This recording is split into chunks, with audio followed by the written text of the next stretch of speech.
2200 scanner. We're going to do a review of this scanner to see, you know, how it works and its compatibility with the mark. It's quite small and you know, very compact, compatible. You can take it anywhere with you, you know, while you're driving, you know, for work. You can use it at home, you know, whatever. Let's get to it. Right, so we're going to unbox the e.t.c 2200 scanner. It's been, you know, really hyped up, but before I start, if you don't mind hitting the subscribe button, you're the best. It's completely free. You don't need to pay for it, like I keep saying. So this is basically the third video. The first was about installing the USB. The other was installing the software, and the third is about the hardware. So this basically is it's unboxing the e.t.c 220 scanner.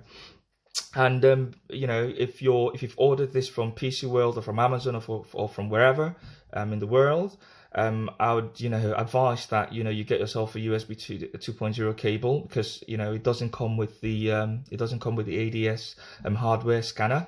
Okay, but you know, it's a beautiful piece of artwork. You know, especially, you know, if you travel a lot and you want something really very portable and quite small, miniature.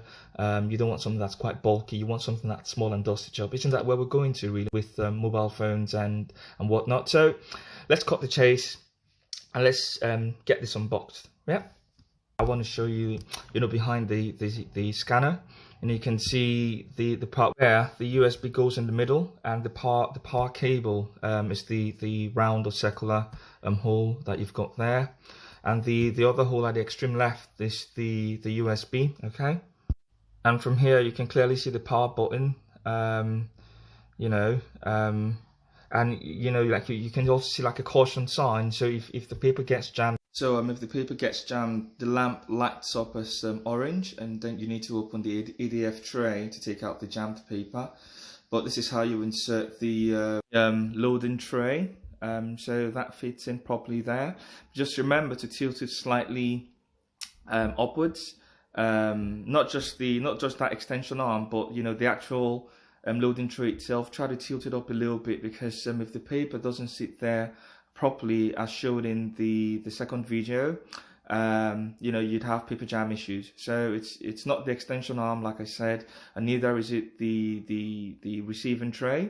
It's the actual body that fits into the scanner that you need to tilt a little bit. Okay, basically just undoing the power cable with the wire lock, and so basically right here I'm connecting the power cord to the adapter, and just make sure that the receiving tray is fully extended out so that your paper sits correctly when, you know, the receiving tray receives it.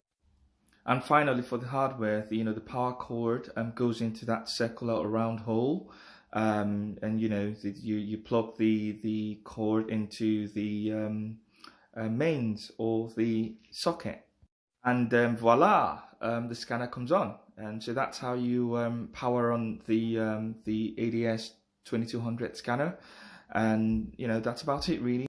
And then one more thing I forgot to mention, that the loading tray has extension arms that are quite adjustable, so whether you've got an A5 and A4 paper, it should fit in.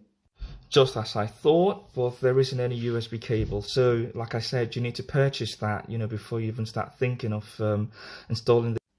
And if you're unsure, just click the link in the video below where I explained it. Okay. So it looks quite compact, well packaged. So you know, that kind of means that for a portable device, you know, of this sort, you know, it's not getting, you know, damaged while, you know, being transited in goods in. It looks well, you know, like I said, well packaged. I love it because it's quite unique. It's portable. I've never had one of this myself, so you know, I'm kind of really looking forward to it, really. So thanks for watching, thanks for listening, and again, don't forget to subscribe to the to this channel. It's free, like I keep saying. You don't need to pay for it, and hopefully catch you on some other video. Take care.